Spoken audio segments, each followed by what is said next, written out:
مقتل کی طرف اب جاتے ہیں، اے موت تیرے لب چوم کے ہم۔ مقتل کی طرف اب جاتے ہیں، اے موت تیرے لب چوم کے ہم۔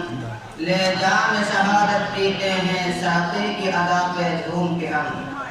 ہم شمعیتی کے پروانے شعلوں سے محبت کرتے ہیں، ہم شمعیتی کے پروانے شعلوں سے محبت کرتے ہیں۔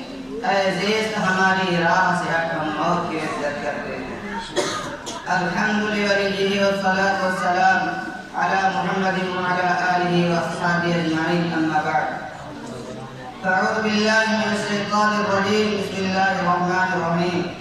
ان تنصروا اللہ ینصرکم ویثبت اقدامکم، وقال فی موضع آخر ولا تهنوا ولا تحزنوا وانتم الاعلون ان كنتم مؤمنین۔ صدق اللہ العظیم۔ جب گلستان کہوں کی ضرورت پڑی، سب سے پہلے ہی گردن ہماری کٹی۔ جب گلستان کہوں کی ضرورت پڑی، سب سے پہلے ہی گردن ہماری کٹی۔ اب کہتے ہیں ہم سے اہل چمن، یہ چمن ہے ہمارا تمہارا نہیں۔ ملت اسلامیہ کے پاسبانوں، آج میں آپ حضرات کے سامنے ہندوستان میں مسلمانوں پر ہونے والے سیاسی ظلم و ستم اور دین اسلام کو جڑ سے ختم کرنے کی ناپاک اور گھناؤنی سازش اور کوشش کے موضوع پر کچھ عرض کرنا چاہتا ہوں۔ امید ہے کہ بغور سماعت فرمائیں گے۔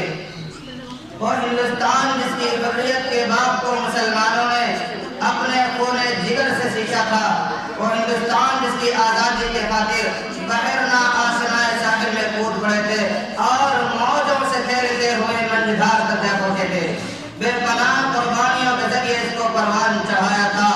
آج اسی ہندوستان میں مسلمانوں کو طرح طرح کی اذیتیں اور تکلیفیں پہنچائی جا رہی ہیں۔ مسلمانوں کے قلوب سے اسلام کی محبت کو ختم کرنے کی نہایت ہی ناپاک اور گھناؤنی سازش کی جا رہی ہے۔ اس میں شک و شبہ نہیں کہ ہم پر مسائل دنیا میں حق و باطل کا تصادم روز ازلی سے جاری ہے۔ ظالم مجابر، طاقتور، کمزور اور مظلوم کی کہانیاں بہت قدیم ہیں۔ خرمن انسانیت پر کئی بار بجلیاں گری ہیں، باغ آدم میں کئی آندیاں آئی ہیں۔ وحشت و بربریت نے بارہا انسانیت کا منہ موچا ہے اور حواریت کا رنگا راج کیا ہے، اور اس میں شک نہیں کہ ہم پر مسائل کے پہاڑ ٹوٹ رہے ہیں۔ ہم مظلوم بے قصور کو فرقہ پرستوں نے ظلم و ستم کا نشانہ بنایا ہے۔ ہماری ماں بہنوں کی عزت و آبرو کی جا رہی ہے۔ برادران ملت، یوں تو ہندوستان میں کسی بھی دور میں مسلمانوں کا حامی کوئی نہیں تھا، لیکن جب سے فرقہ پرستوں نے ہندوستان میں جنم لیا، اس وقت سے مسلمانوں کی رہی سہی سکون و چین چھن گیا ہے، کیونکہ ان فرقہ پرستوں نے ہمہ وقت مذہب اسلام کو مٹانے کے لیے نہ جانے کیسی کیسی رچنائیں رچی ہیں۔ اس میں غور تو کریں، کبھی وندے ماترم جیسی گندی اور ناپاک چیز کو نافذ کرنے کا حکم ہوتا ہے، جس کی وجہ سے دین حرام ہو گئی تھی۔ آج بھی بہت سارے اسکولوں میں یہ گیت گائے جاتے ہیں، جس گیت میں سراسر کفر بھرا ہوا ہے، جس گیت کو ایک بار پڑھنے سے انسان خارج اسلام ہو جاتا ہے، جس گیت کو ایک بار پڑھنے سے مسلمان نہیں رہتا۔ آج وہی گیت ہندوستان کے مدارس اور مکاتب میں پڑھنے کے لیے بچوں کو مجبور کیا جا رہا ہے۔ ہندوستان کے مدارس اور مکاتب کو ختم کرنے کی کوشش کی جا رہی ہے۔ ہندوستان کے مدارس کو دہشت گردی کا اڈا قرار دیا جا رہا ہے، اور یہ الزام لگایا جا رہا ہے کہ جتنے بھی فسادات ہو رہے ہیں ان کے پیشوا اور لیڈر یہ بلا ہے، اس لیے پہلے ان کو ختم کیا جائے۔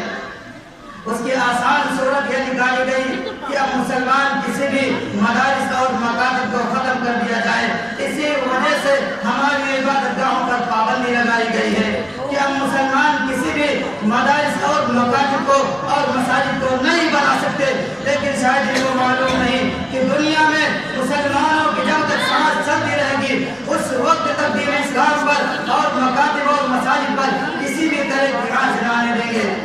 کسی شاعر نے کہا ہے، ہم تمہاری دھمکیوں سے خوف کھا سکتے نہیں، ہم تمہاری دھمکیوں سے خوف کھا سکتے نہیں، ظلم کے آگے ہم اپنا سر جھکا سکتے نہیں۔ ہے یہی تاریخ اپنی، ہے یہی اپنا فلسفہ، ہے یہی تاریخ اپنی، ہے یہی اپنا فلسفہ۔ ہم زمانے میں دبانے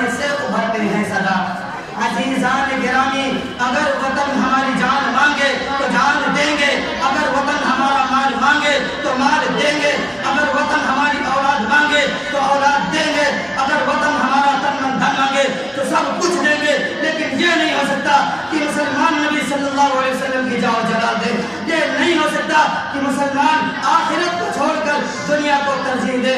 آپ حضرات کو تاریخ یاد ہوگی کہ انگریزوں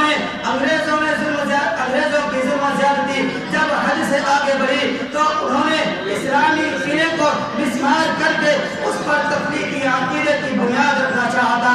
تو سب سے پہلے شاہ عبد العزیز صاحب علیہ رحمہ میدان جہاد میں بے جھجک کود پڑے تھے اور افضل الجہاد کلمۃ الحق عند سلطان جائر کے جذبہ اعتراض سے سرشار ہو کر ہندوستان کو دارالحرب ہونے کا فتویٰ دیا، انگریزوں کے خلاف محاذ جنگ قائم کیا اور اس بات کا تہیہ کر لیا تھا کہ غلامی کی زنجیر کے ٹکڑے ٹکڑے کرتے ہی دم لیں گے۔ مسلمانوں کو مسائل و مشکلات کے کن کن مراحل و دشوار گزار بھاٹیوں سے گزرنا پڑا، یہ تاریخ کا ایک المناک باب ہے۔ شاعر کہتا ہے ٹل نہ سکتے تھے اگر جنگ میں اڑ جاتے تھے، ٹل نہ سکتے تھے اگر جنگ میں اڑ جاتے تھے، پاؤں شیروں کے بھی میدان سے اکھڑ جاتے تھے، مجھ سے سرکش ہوا کوئی تو بگڑ جاتے تھے، تیز کیا چیز ہے ہم توپ سے لڑ جاتے تھے۔ برادران ملت، وہ ٹیپو سلطان ہی کی ذات تھی جس نے یہ کہہ کر کہ گیدڑ کی 100 برس کی زندگی سے شیر کی ایک دن کی زندگی بہتر ہے، لوگوں کی رگے مردہ میں آزادی کی برقی لہر دوڑا دی تھی، خود بھی انگریزوں کے خلاف برسر پیکار رہے، یہاں تک کہ میسور کی دھرتی پر خون کا آخری قطرہ بھی آزادی کے خاطر بہا کر شہید ہو گئے تھے۔ اگر یہ مسلم قائدین کا قافلہ غلام ہندوستان کے پرپیچ اور بھیانک جنگل میں آزادی کی شاہراہ بنانے کی غرض سے سرگرم سفر نہ ہوتا جو تنگ نظر احسان فراموش غدار جو ہم سے وفاداری کی سند مانگتے ہیں، ان غداروں سے میں کہتا ہوں اگر ہم ہیں غدار تو پابند وفا تم بھی نہیں، اگر ہم ہیں غدار تو پابند وفا تم بھی نہیں، اپنی کثرت پہ نہ اتراؤ خدا تم بھی نہیں۔ یہ فرقہ پرست اس ملک کو کبھی آزاد نہیں کرا سکتے تھے۔ آپ حضرات مجھے بتائیں کیا مسلمانوں نے جنگ آزادی اس لیے لڑی تھی کہ صاحب اقتدار ہو جائیں؟ کیا مسلمانوں نے اپنا خون اس لیے بہایا تھا کہ حکومت کریں؟ کیا مسلمانوں نے اپنے جسم پر زخم اس لیے کھائے تھے کہ حاکم بنے؟ نہیں، ہرگز نہیں، بلکہ اسلام کو برقرار رکھنے کے لیے، ایمان کو برقرار رکھنے کے لیے، دین کو برقرار رکھنے کے لیے، ہندوستانیوں کو غلامی کی زنجیروں سے آزاد کرانے کے لیے، ہندوستان میں امن و صلح باقی رکھنے کے لیے آج پھر حکومت فرقہ پرست انگریزوں کی طرح ہمارے دین پر حملہ کرنا چاہتی ہے۔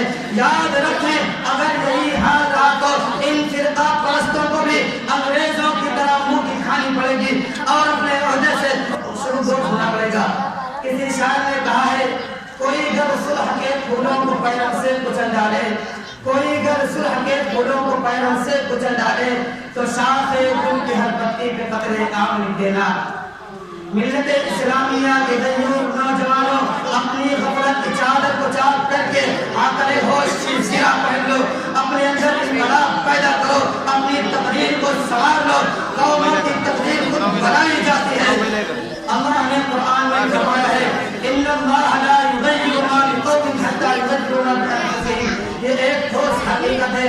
شاعر کہتا ہے خدا نے آج تک اس قوم کی حالت نہیں بدلی، خدا نے آج تک اس قوم کی حالت نہیں بدلی، نہ ہو جس کو خیال خود اپنی حالت بدلنے کا۔ اسی بات پر میں اپنی تقریر کو ختم کرتا ہوں۔ باقی دعوانا للشعب ودادا ليكن حبك للأرض بدادا